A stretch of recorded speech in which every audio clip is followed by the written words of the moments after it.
জন্ম নিলেই মৃত্যুবরণ করতে হবে। আমরা যারা মানুষ রয়েছি একদিন আমরাও মারা যাব।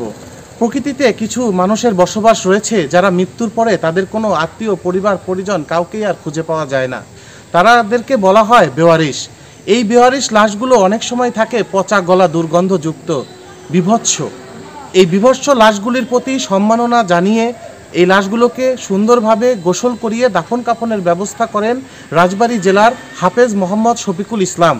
আজ আপনাদেরকে জানাবো হাফেজ মোহাম্মদ শফিকুল ইসলামের সেই সাহসিকতা ও মানবিকতার গল্প। ছোটবেলায় মাদ্রাসার ছাত্র ছিলেন হাফেজ মোহাম্মদ শফিকুল ইসলাম। ছেলেবেলা থেকেই মানুষের প্রতি ছিল তার অগাধ ভালোবাসা। শিক্ষা জীবন শেষে কর্মজীবনে এখন তিনি মসজিদের খতিব। 5 ওয়াক্ত নামাজ আদায় করেন মুসল্লিদের সাথে। তিনি বিশ্বাস করেন মানব জীবনে বেঁচে থাকতে মানুষ একে অপরের পথ চলার সাথী, তেমনি মৃত ব্যক্তিদের প্রতি রয়েছে জীবিত মানুষের দায়িত্ব ও কর্তব্য। মানুষের মৃত্যুর পর মৃতদেহের গোসল করিয়ে দাফন কাফন করতে হয়, কিন্তু আমাদের সমাজে অনেক মানুষ আছে যাদের পরিবার পরিজন কেউ নেই। এমন মানুষ মারা গেলে বেওয়ারিশ হিসাবে পড়ে থাকে। এমন বেওয়ারিশ মৃতদেহের গোসল করান হাফেজ শফিকুল। যে কোনো বেওয়ারিশ লাশের খবর এলেই তিনি ছুটে যান এমন সাহসী ও মানবিক কাজে। হাফেজ মোহাম্মদ শফিকুল রাজবাড়ী জেলা সদরের ড্রাই আইস ফ্যাক্টরি এলাকার ইউসুফ আলী বিশ্বাসের ছেলে ও বড় লক্ষ্মীপুর দারুস সালাম জামে মসজিদের খতিব। 2003 সাল থেকে এখন পর্যন্ত 21 বছরে 3.5 শতাধিক পচা গলা হাড় সদৃশ্য দুর্গন্ধযুক্ত লাশ তিনি গোসল করিয়েছেন। এ কাজ আমি 2003 সাল থেকে 24 সাল এ পর্যন্ত যাবৎ করে আসতেছি। আল্লাহ যদি আমার জীবিত রাখে, আমার মৃত্যুর আগ পর্যন্ত এ কাজ করবো ইনশাআল্লাহ। আমি রাজবাড়ী ভাউনসালা হাফিজিয়া মাদ্রাসায় ছোটোকালে যে সময় লেখাপড়া করছি, আমার উস্তাদদেরকে আমি দেখছি যে সমাজের যে সমস্ত লোকজন মারা গেছে, আমার উস্তাদ সেখানে যা গোসল করাইছে। আমি তার সাথে সাথেও অনেক সময় দেখছি যে আসলে লাশটা গোসল করেন একটা মহৎ কাজ। এই মহৎ কাজের জন্য আমি যে সময় আবার ছাত্র থেকে আবার আমাদের লেখাপড়া শেষ করছি, শেষ করে আমি যে সময় আমার এলাকায় চলে আসছি, তখন আমাদের এলাকায় যে সমস্ত লোকজন মারা গেছে আমি নিজ হাতে গোসল করেছি। অনেকে আমাকে বলছে আমার এই কাজ করতে ভালো লাগে। আমার যে কোনো একজন না একজন, আমারও তো একদিন মরতে হবে, আমারও আমি যদি মারা যাই আমার না কেউ গোসল করাবে। তাই সেই কাজটা আমি বেছে নিলাম যে আমি মানুষের গোসল করাই, আমি কোন জায়গায় মরি, কিভাবে কি করব। এজন্য আমার ভিতরে একটা চিন্তা চেতনা জাগলো যে না, আমি সমাজে এই কাজগুলি করব এবং বেছে নিলাম আমি এটা। আমরা আমাদের আঞ্জুমান মফিদুল ইসলামের একটা স্লোগান আছে, জীবনেও সাথী মরণেও সাথী। এই স্লোগানকে সামনে রেখে আমরা এই আঞ্জুমান মফিদুল ইসলামের এই বেওয়ারিশ লাশ দাফন করি। আমার এ পর্যন্ত আমি যে 350 লাশ দাফন করছি, এ পর্যন্ত আমি কোনো ভয়ভীতি বা আতঙ্কর মধ্যে এ পর্যন্ত পড়ি নাই। আমি অনেক সাহসিকতার সহিত ইনশাল্লাহ এই লাশ আল্লাহ এবং আল্লাহ রসুলের নিয়ম অনুযায়ী আমি এই লাশগুলি দাফন কাফন করে জানাজা করে আমি সেই লাশগুলি দাফন করছি ইনশাআল্লাহ। হ্যাঁ, আমার চিন্তা চেতনা যে আমি এ কাজ করতেছি, আমি না থাকলেও এ কাজ তো হবে। হয়তো আমাদের প্রজন্মে যারা আমাদের ছোটো ভাই বেরাদার আছে বা যারাই থাকুক, এই কাজের সাথে আমি অনেকেরই সম্পৃক্ততা করতেছি, তাদেরকে আমি বুঝাইছি এরকম এই কাজ করার জন্য।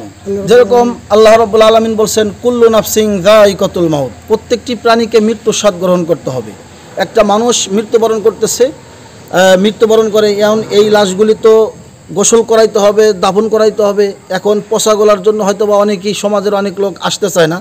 এই কাজগুলি আমি এবং আমার পরবর্তীতে যারা কাজ করবে সবাই যেন করে, আল্লাহর রাজি খুশির জন্য যেন করে। মহতী এমন ধর্মীয় মানবিক কাজের পাশাপাশি প্রতিনিয়ত তিনি মৃত ব্যক্তিদের জন্য মহান আল্লাহর দরবারে দোয়া মোনাজাত করেন।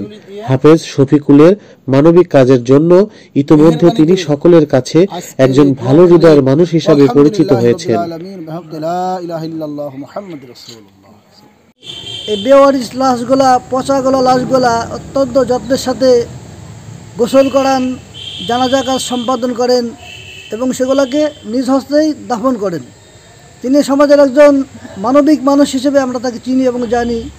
এখানে বেওয়ারিশ লাশ গোসল করানো হয়।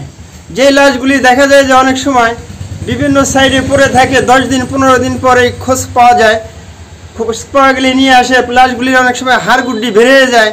সেই লাশগুলি শফিকুল ভাই খুব যত্নের সাথে এই লাশগুলি সুন্দরভাবে গোসল করে এসে দাফন কাফনের কাজ শেষ করে দেন।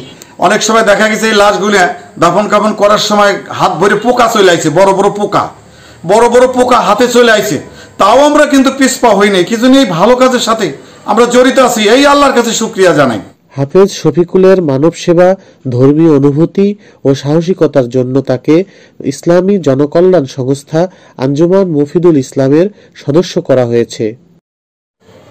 আত্মমানবতা সেবায় রাজবাড়ী জেলায় আমরা 2001 সালে আঞ্জুমান মফিদুল ইসলাম প্রতিষ্ঠা করি। তখন এটার উদ্যোক্তা ছিলেন ভিপিকে ফাউন্ডেশন রাজবাড়ির নির্বাহী পরিচালক জনাব আব্দুল সাত্তার, উনি ইন্তেকাল করেছেন। বা এই কার্যক্রমের গতি আসে যখন আমাদের রাইস ফ্যাক্টরি এলাকার হাফেজ শফিকুল ইসলাম, ওনাকে যখন আমরা পাই তখন উনি এইটা করতে থাকেন এবং অদ্যাবধি উনি এর সাথে জড়িত আছেন। তো আমি রাজবাড়িবাসীকে আহ্বান জানাবো যে আঞ্জুমান মফিদুল ইসলামের এই কাজে এর সাথে যারা যুক্ত আছে তাদের সকলকে সহযোগিতা করা। সকলের তরে সকলে মোরা, প্রত্যেকে মোরা পরের তরে। একদিন আমরা প্রতিটি মানুষই মৃত্যুবরণ করব। তাই নিজেদের মধ্যে কোনো হিংসা বিভেদ না রেখে কাঁধে কাঁধ মিলিয়ে এগিয়ে যাব আগামীর পথে। এই হোক আমাদের প্রার্থনা। রাজবাড়ী জেলা থেকে কাজী তানভীর মাহমুদ, বাংলা ভিশন ডিজিটাল।